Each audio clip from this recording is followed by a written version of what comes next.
Podcasting from Woodstock, Georgia, welcome to Soul Solutions, a show where we overcome our fears and our limiting beliefs. I'm your host, author, and certified life coach, Terry Kozlowski. Episode 29, Why We Need a Tribe and How to Find Them. The people who love and support us are our tribe. They are like-minded, but will challenge our thinking. They can be members of our family, friends, co-workers, or neighbors. We all need those who encourage us, accept us, and love us as we authentically are. But how do we find those people as we are growing and expanding our souls? We are born with the need and the desire to connect with others authentically. Our brains are wired to do so.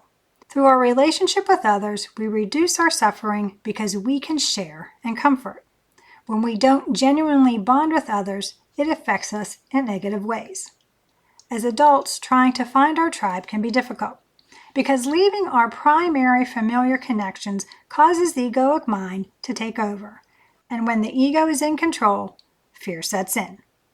Today, we have technology to keep us communicating with others, but we have become more disassociated despite the world being more accessible because a text or social media post isn't supporting what our brains crave: human contact. Our society has moved away from having a community of people helping one another. Instead, we are using paid services because we think it's more convenient and time efficient.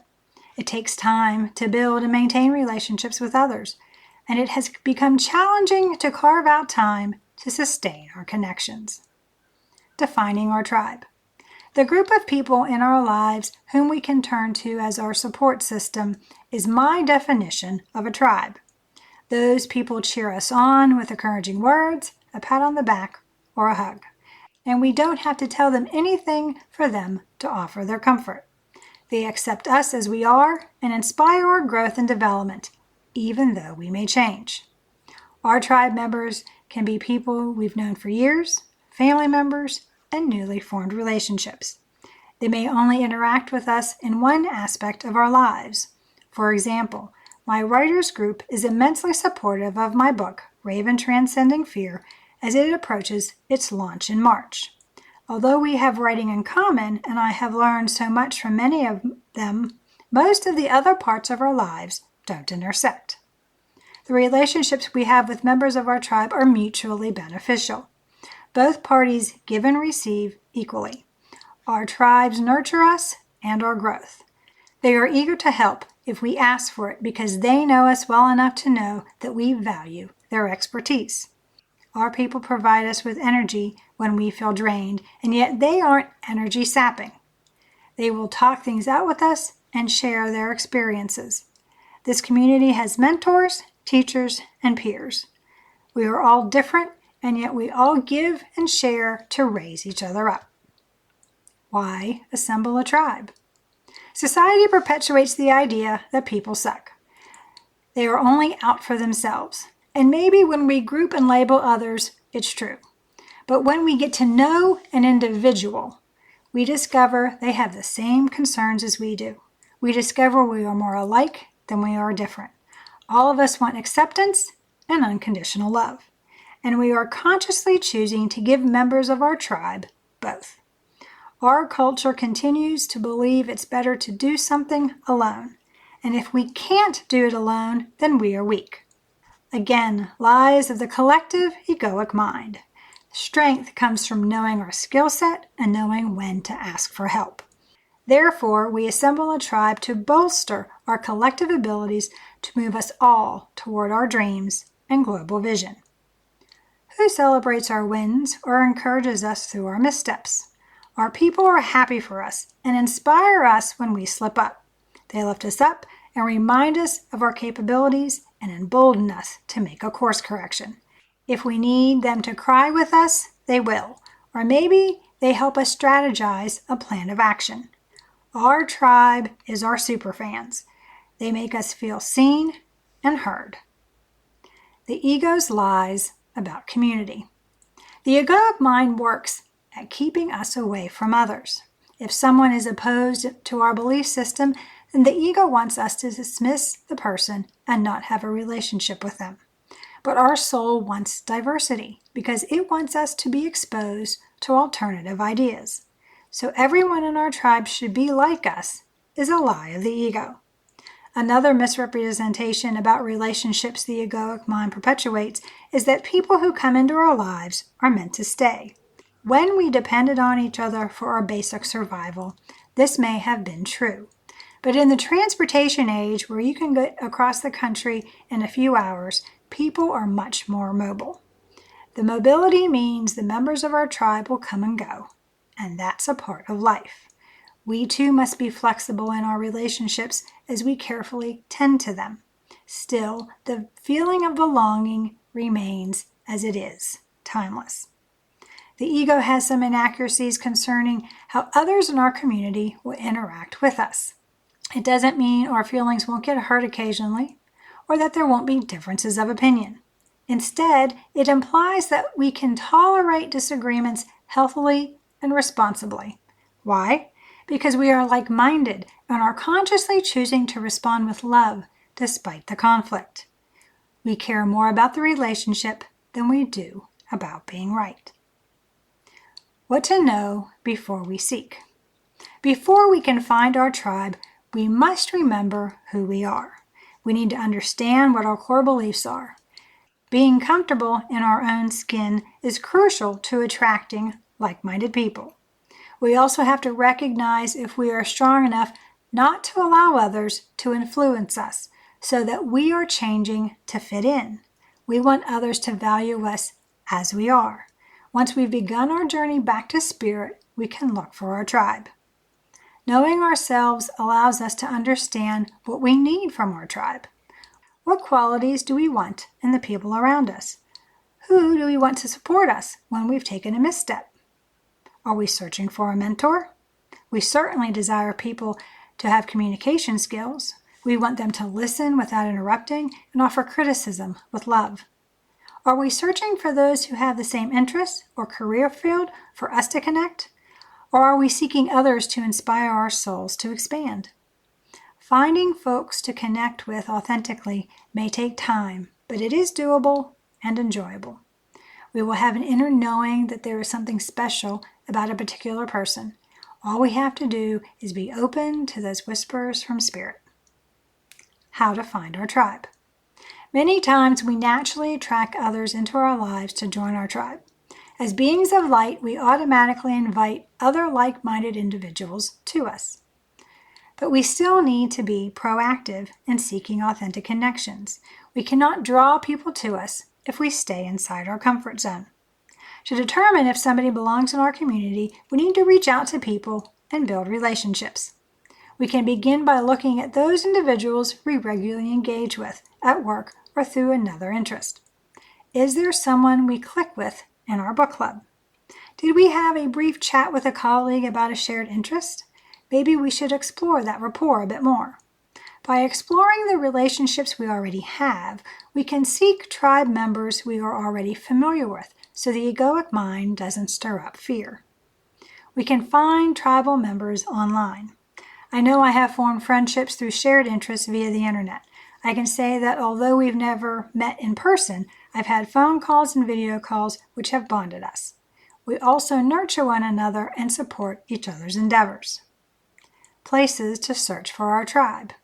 Again, we can find our community anywhere, but here are some places where we can seek like-minded individuals. Number 1, online groups. The internet is a resource we can use to build our community, primarily because we can focus on interesting areas. Industry-specific groups are great ways to learn and find a mentor. Reach out to those people that inspire us. That is why many of them are there. Be safe by having personal boundaries about the information we share online. Number 2, coworkers. We know many things about the colleagues we work with because we spend time with them. Have we considered expanding our relationship with them? Maybe we have a shared hobby or interest which we could bond over. Maybe we could be a mentor for them. Yes, we could blur the lines of professional and personal. Still, all relationships occur between people, and our coworkers are people we already connect with regularly. Number 3, friends of friends. Maybe my writing friends would like to meet the members of the book club I attend. When we intermingle our associations, we expand our tribe and meet new people. Diverse connections can come through mutual friends, so be open to those opportunities. Explore our hobbies. When we are enjoying our favorite pastimes, we may discover other people who have fun doing the same thing. These individuals are prime candidates for our tribe. Different levels of interest may prove to help others explore or take our interests to the next level. Number 5, networking groups. As we move out into new areas, we may feel some discomfort. Still, the networking groups can introduce us to new people and experiences we would never have thought to explore. Number 6, get to know our neighbors. It's sad that many of us only know 1 or 2 of our neighbors in the subdivision that we live. As kids, we knew who lived at every house on the block or more. Why haven't we looked into these people with whom we live so close? Let's change this dynamic and befriend our neighbors. Number 7, spiritual community. Whether it's a formal church group, a yoga studio, or a soul coach, exploring our spirituality is a great way to find like-minded people for our tribe. Mindset during our search. We must have an open mind when we're looking for our tribe. We don't know what the universe has in store for us and by whom it may come. We also have to realize that not everyone, even those we think we'd like in our tribe, should be a part of our community. Some relationships will take time to build, while others will click quickly. For most of my life, my tribe was generally older people, not just a few years, but decades older. Over time, this has completely changed. My being open to younger tribal members has expanded my viewpoint and gives my life more diversity. Our mindset needs to be about inclusion. Accepting others as they are, flaws and all, with no strings attached, is the definition of unconditional love. This acceptance allows us to foster unity instead of division, agreement instead of conflict. I'm not saying that everyone we meet will be in our tribe, but we should be open to the idea and not reject someone based on our first encounter. We also need to be open to receive. I'm referring to not allowing the ego to shut the door for us. When we look at a group of people and decide we don't belong, it's the ego making that decision. Instead, ask ourselves, why not? The universe gives us what we need for our growth. Why should we shut the door on potential gifts? Be open to the experiences and the people we encounter. Take action to build our tribe. The only way for us to get what we want is to take action. Let's look at some activities we can take to build our community. Accept invitations we get from others. Every invite is an opportunity from the universe to include us in life. Therefore, we can expect we would find other like-minded people if we attend. Help people by sharing our knowledge with others. When we are giving from a place of compassion, our energy is high and we will attract those who are also operating at that same frequency. Join an organization we are passionate about. My husband and I joined a biker gang and led the chapter for 6 years. We met beautiful people and made lasting friendships just by assisting where we could while doing something we enjoyed. Look around us. The people we need and desire are all around us if we look with our soulful eyes. Our soul sees other souls. The ego, however, sees differences. It sees division where the soul sees unity. Don't allow the egoic mind to keep us isolated from one another. What we need and desire is within our reach if we choose to belong and are being authentic. Tell those in our tribes that we love and appreciate them. Thank those in our community for being part of our support system. Make plans with them to help foster and maintain a loving relationship. Moving forward. A supportive tribe of people is tremendous for our growth and overall well-being. We must surround ourselves with a robust support system both personally and professionally. These like-minded individuals will help us stay true to our authentic selves. They push us to new horizons and they teach us how to love and live in community. We all want love and acceptance, and our tribe does this for us as we do it for them, communicating ideas, sharing leisure activities, and working in harmony. Who we authentically are attracts who we will meet and who becomes a part of our community. I'd love for you to be a member of my tribe. You can do this by subscribing to the Soul Solutions podcast, leaving me a review, joining my email list, or following me on any of the social media platforms. You can find all the links in the show notes. I look forward to connecting with you. Do you need support to help you make authentic connections and find your tribe? Do you want a strategy to help you overcome the ego's limiting beliefs and live a successful life? If so, please reach out to me at terrykozlowski.com and we can put together an action plan for you to create the life you desire.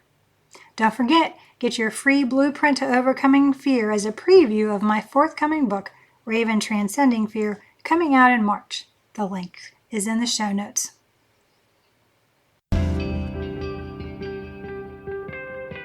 Thanks for listening to Soul Solutions with Terry Kozlowski. If you'd like the show and want to learn more, check out terrykozlowski.com, where you can find the links to everything we talked about in this episode. Please subscribe to the show so you'll never miss an episode as we overcome our fears and our limiting beliefs.